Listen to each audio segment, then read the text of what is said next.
কালি এজন এমএলএ মই নাম কম নেকি কালি 10,000 মানুহক ভাত খুৱাম বুলি গোটেই দিনটো ভোকত ৰাখি তেওঁ আবেলি গৈছে আবেলি যোৱাৰ পিছত গৈ তাত গৈ শ্বুটিং কৰিবলৈ লাগিছে কেমেৰা লৈ গৈছে তাৰপিছত ৰাইজক আৰু আপোনালোকে কৈ আছে যে বানপানী ক্লাউড বাৰ্ষ্টৰ কাৰণে হৈছে ক্লাউড বাৰ্ষ্টৰ কাৰণে নাই হোৱা বুলিতো নাগালেণ্ডে কৈ দিলে এইটোৰ লগত লাগি থাকি একো লাভ নাই মই মোৰ মানুহখিনিৰ লগত মই থাকিমেই মই সদায় থাকিম আৰু আগলৈও থাকিম আৰু বহুত কিবা কিবি পৰিকল্পনা কৰি আছোঁ আগন্তুক দিনত ৰাইজে অসমত দেখি ল'ব আৰু মই শেষত আপোনালোকক আকৌ এবাৰ ক'ব খুজিছোঁ মোৰ লগত লাগি নিজৰ চৰকাৰৰ বিপদ চপানি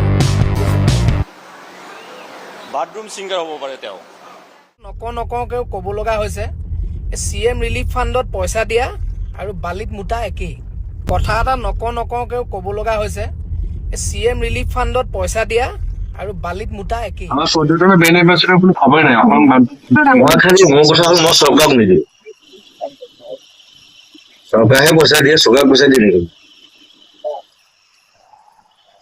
উল্টা কথা নহয়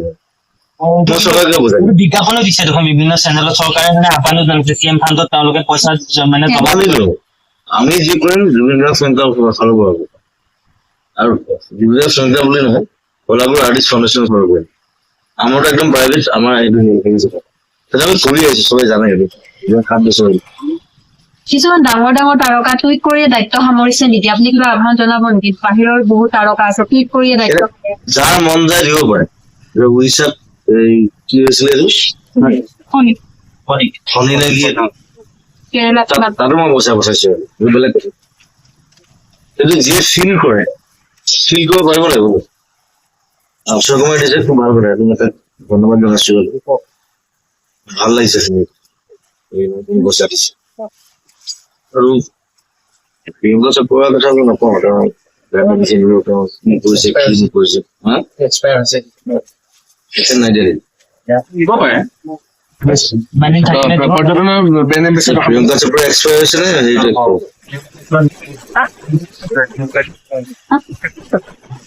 আৰু এনেও মানে কি মই লাষ্ট 10 বছৰে আৰু এই বানপীড়িত লোক আমি দৌৰি মানে পাগল হৈছে তোমাৰ বিশেষকৈ চৰকাৰক কৈছে কেন্দ্ৰীয় চৰকাৰে এই বস্তুটো অকণমান মন দি পেলাই চাব লাগে চিৰিয়াছলি কি হব কোনো ধৰণে প্ৰতিৰোধ কৰিব পাৰি কাৰণ যিখিনি জেগা বানপানী হয় চবে জানে চবে চিনি পায় কিন্তু এইখিনি জেগাতে বানপানী চব জেগাত নহয় খাগুৰিটো বানপানী নহয় বানপানী ক'ত হয় এইবাৰ কিন্তু অদ্ভুত জেগাত হৈছে মিৰ্জা চাইডে নহয় সেইবিলাক জেগাটো যদি জানে চাইণ্টিফিকেলি কেনেকে কি কৰিব পাৰিছো এইবিলাক প্লেনিং ল'ব লাগে এইবিলাক মানে নতুন চৰকাৰ পুৰণাই হ'ল পুৰণাই হ'ল সেইবিলাক পিছত গুৰুত্ব দিয়াটো ভাল তেনেকে কাজিৰঙাত বন্যপ্ৰাণীৰ হাহাকাৰ অৱস্থা মানুহৰ ঘৰত কাজিৰঙাত এতিয়া মই লাষ্ট 15-20 বছৰ মই দেখি আছো সেইটো মানুহৰ পেটবোৰ ধান লৈছে গড়ৰ জগাৰ আপুনি গড়ৰ আজি মোক পবিত্ৰ ভাই ফোন কৰিছে ৰাতি সি মোৰ নিচিনা ইমোচন দিয়া ফোন কৰি কৈছে ঐ এটা কাম কৰ কি কাজিৰঙা একদম চাইডে আমি হেৰি বনাই দিওঁ লোহাৰ চোৰ বনাই দিওঁ কি কথা কৈছে হাইলেণ্ড কিবা বনাইছে যে পবিত্ৰ কৈছে যে হাইলেণ্ড যদি বনাই কাজিৰঙাখন এনেও চৰিয়া হাইলেণ্ড বনাই থাকিলে পানী আৰু বাঢ়িব আমি লোহাৰ কিছুমান বনাই মই কালি কথা কৰিম কি এটা ভাবিছে এইবিলাক কথা ভাবিব হ'ল আৰু আমাৰ যিটো প্ৰচেষ্টা সেইটো অব্যাহত থাকিব ফেন ক্লাব মই কলাগুৰু আৰ্টিষ্ট ফাউণ্ডেশ্যন আমি একেলগে সদায় কাম কৰি সেইটোৱে আমাৰ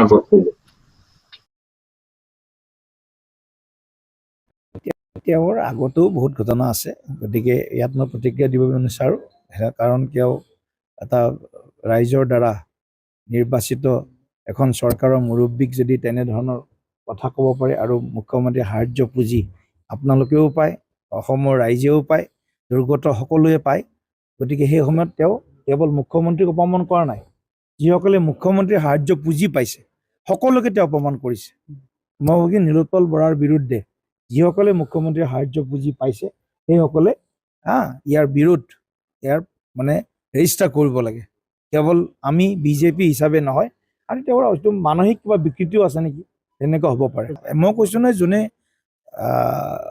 মুখ্যমন্ত্ৰীৰ সাহায্য পুঁজিৰ লাভ পাইছে, লাখ লাখ আজি বানগ্ৰস্ত লোকক আজি কেঞ্চাৰ পেচেণ্টৰ পৰা, হাৰ্ট পেচেণ্টৰ পৰা, কিডনী পেচেণ্টৰ পৰা আৰম্ভ কৰি যিসকলে আজি লাখ লাখ লোকে ইয়াৰ সহায় পাইছে, তেওঁলোককো অপমান কৰিছে। তেওঁলোকৰ যি চিকিৎসা, তাতে তেওঁলোকে ভাবে যে নীলোৎপল বৰাই যে মানুহে চিকিৎসা সাহায্য নোপোৱাকৈ মানুহ মৃত্যুমুখত পৰক। মানুহৰ মৃত্যুৰ কামনা কৰা এজন হয়তো তেওঁ শিল্পী নে কি, তেখেত গায়ক, শিল্পী গায়ক কি কয়, মানুহৰ তেওঁ হয়তো মৃত্যু কামনা কৰা এজন শিল্পী বা গায়ক। মুখ্যমন্ত্ৰীৰ সাহায্য পুঁজি, চিফ মিনিষ্টাৰ ৰিলিফ ফাণ্ড যিটো ব্যৱস্থা, প্ৰত্যেক ৰাজ্যত এই ব্যৱস্থাটো থাকে। যেনেকৈ ৰাজ্যবিলাকত চিফ মিনিষ্টাৰ ৰিলিফ ফাণ্ড, ঠিক তেনেকৈ প্ৰাইম মিনিষ্টাৰো ৰিলিফ ফাণ্ড আছে। মই ভাবোঁ যে তেখেতে যিটো সংবিধানৰ যিটো আওতাত থাকি যিটো ব্যৱস্থা আছে, সেই ব্যৱস্থাটোক তেখেতে অপমান কৰিছে। আৰু চিফ মিনিষ্টাৰ ৰিলিফ ফাণ্ডৰ যিটো ব্যৱস্থা তেখেতে নেজানে চাগে। আজি মোৰ সমষ্টিত বছৰত মই 50 লাখ টকা মই চিফ মিনিষ্টাৰ ৰিলিফ ফাণ্ডৰ পৰা বা 40 লাখ টকা ৰিলিফ ফাণ্ডত পাওঁ। ক'ত দিওঁ? কেঞ্চাৰ পেচেণ্ট, যিসকল ৰোগী স্পেচিয়েল ডিজিজ আছে, যিসকলে ল'ৰা ছোৱালীয়ে উচ্চ শিক্ষাত যায়, পঢ়াৰ কাৰণে তেওঁলোকক সাহায্য বুজে, আৰু কাক দিওঁ? দুখীয়া পৰিয়াল। সেইকাৰণে মই ভাবোঁ যে এজন শিল্পীৰ এনেকুৱা ধৰণৰ বক্তব্যই শিল্পীজনৰ নিজৰ পৰিচয়টো তললৈ যোৱা যেন মোৰ অনুভৱ হয়। আৰু মুখ্যমন্ত্ৰীৰ সাহায্য পুঁজি এনেকুৱা এটা ব্যৱস্থা য'ত আজি ৰিলিফ ফাণ্ডত টকা দিছে। আজি উজনিত তিনিটা সমষ্টিত বানপানীৰ ভয়াৱহ পৰিৱেশ, যিকোনো কাৰণত ক'তে ৰিলিফ ফাণ্ডত টকা দিছে। আমি এমাহৰ দৰমহা দিওঁ, প্ৰত্যেক বছৰত আমি এমাহৰ দৰমহা দিওঁ, আমি বিধায়কবিলাক, বা পাৰিলে আমি সহায় কৰোঁ। সেইকাৰণে মই ভাবোঁ যে শিল্পীৰ যিটো সত্তা, তেখেতে নিজৰ সন্মানো লাগু কৰিছে। যদি কাৰোবাক কোনোবা সন্মান কৰিব নাজানে, সেইজন ব্যক্তিও সেই সন্মানৰ পৰা যোগ্য নহয়। মইতো তেওঁক চিনি নাপাওঁ। তেওঁক এজন যে গায়ক বা তেওঁ যে শিল্পী, মই এজন নতুন প্ৰজন্ম, মই এতিয়ালৈকে তেওঁক চিনি নাপাওঁ। তেওঁ চাগে বাথৰুম ছিংগাৰ হ'ব পাৰে তেওঁ। আৰু এটা কথাটো জনাটো উচিত, নীলোৎপল ডাঙৰীয়া, মই এজন নতুন প্ৰজন্ম। মাননীয় মুখ্যমন্ত্ৰী সাহায্য পুঁজিৰ পৰা মই 40জন পৰিয়ালক, অতিকৈ দৰিদ্ৰ, অতিকৈ দুখীয়া, মই সৌদিনা তেওঁক চেক বিতৰণ কৰি আহিছোঁ। কাৰোবাক 30,000, কাৰোবাক 25,000, কাৰোবাক 15,000, কাৰোবাক 10,000, কাৰোবাক 40,000, 50,000লৈকে মই দিছোঁ। সেইটো ক'ৰ পৰা দিছে? মাননীয় মুখ্যমন্ত্ৰী সাহায্য পুঁজিৰ পৰা। কাক দিছে? কাৰোবাৰ কেঞ্চাৰ হৈছে, কাৰোবাৰ কিডনী ফেইল হৈছে, কাৰোবাৰ হৃদৰোগৰ আক্ৰান্ত হৈ আছে, বিভিন্ন ধৰণৰ, কাৰোবাৰ পেৰেলাইজ হৈ পিনে ঘৰত বহি আছে, কাৰোবাৰ ঠেং ভাঙি পিনে তাত চিকিৎসা কৰিবৰ পইচা নাই। সেইবিলাকৰ ক্ষেত্ৰত মাননীয় মুখ্যমন্ত্ৰী সাহায্য পুঁজিৰ পৰা তেওঁ চেক প্ৰদান কৰিছে। সেই নীলোৎপল ডাঙৰীয়াই অসমত নাথাকি তেওঁ মুম্বাইত থাকি তেওঁ ফেচবুক লাইভ কৰি পিনে তেওঁ মাননীয় মুখ্যমন্ত্ৰী ডাঙৰীয়াক হাজাৰজন মানুহক, লাখ লাখ মানুহক মুখ্যমন্ত্ৰী পুঁজিৰ পৰা তেওঁ সহায় কৰি আছে। তেওঁ অসমক নিজকে অসমীয়া বুলি যে পৰিচয় দি তেওঁ মুম্বাইৰ ৰুম ভাড়া কৰি পিনে তেওঁ যদি থাকে, তেওঁ নিজকে অসমীয়াৰ পৰিচয় কি ডাঙৰ কথা আছে। তেওঁ বানপানী যে হৈ আছে, সেই বানপানীৰ কাৰণে কি কৰিছে? তেওঁ অসমীয়াৰ কাৰণে তেওঁ কি কৰিছে? অসমীয়া গানৰ কাৰণে, অসমীয়া গায়কৰ কাৰণে, অসমীয়া শিল্পীৰ কাৰণে কি অৱদান কৰিছে? তেওঁ সময়ে তেওঁ আৱিৰ্ভাৱ কৰে, তেওঁ সময়ে তেওঁ কাৰ্টুনৰ নিচিনা আহে, আৰু কাৰ্টুনৰ নিচিনা তেওঁলোকে পলাই লৈ যায়। কাৰ্টুন হ'লে নহ'ব। নিজকে যদি প্ৰতিষ্ঠিত এজন শিল্পী হিচাপে তেওঁ আপুনি যদি গঢ়িব বিচাৰিছে, আপোনালোকে অসম আৰু অসমীয়াৰ কাৰণে কথাটো পাতি অসমৰ কাৰণে, অসমীয়াৰ কাৰণে সকলোৱে মিলি কামটো কৰিব লাগিব। এতিয়া বৰ্তমান আমি কেনেকুৱা পৰিস্থিতিত আছোঁ, সমগ্ৰ অসম সমগ্ৰ ভাৰতবৰ্ষে আমাক চাই আছে। তো আমি সকলোৱে মিলি আমি কামটো কৰিব লাগিব। আমিও সাহায্য কৰিবলৈ আপুনিও আহক সাহায্য দিবৰ কাৰণে আপুনি আহক। এতিয়া এইটো সময় সমালোচনাৰ সময় নহয়, এইটো সময় আমি হাতে হাত ধৰি আমি একেলগে মিলি আমি আমাৰ যি বানপানী কবলত আমাৰ ৰাইজে ইমান হাজাৰ হাজাৰ ৰাইজে বানপানী কবলত তাতে মৃত্যুমুখত মানুহ পৰিছে, তাৰ মৃত্যুমুখৰ পৰা বহুত মানুহ বাচি আহিছে, তেওঁলোকৰ লগত গৈ আমি একেলগে মিলি ইয়াত দল বিৰোধী তেনেকৈ নহয়, ইয়াত কাৰোবাক ভাল পায় কাৰোবাক বেয়া পায় সেনেকৈ নহয়, আমি সকলোৱে মিলি আমি নিজৰ অসমীয়া আছে পৰিচয় দি আমি সকলোৱে মিলি জাতি বৰ্ণ নিৰ্বিশেষে আমি সকলোৱে মিলি আমি সেইজন আন্তজনৰ ওচৰত গৈ তেওঁলোকক যাতে অসুবিধা যাতে নহয় সেইটোত আমি সহায়ৰ হাত আমি সকলোৱে মিলি আগবাঢ়িব লাগিব।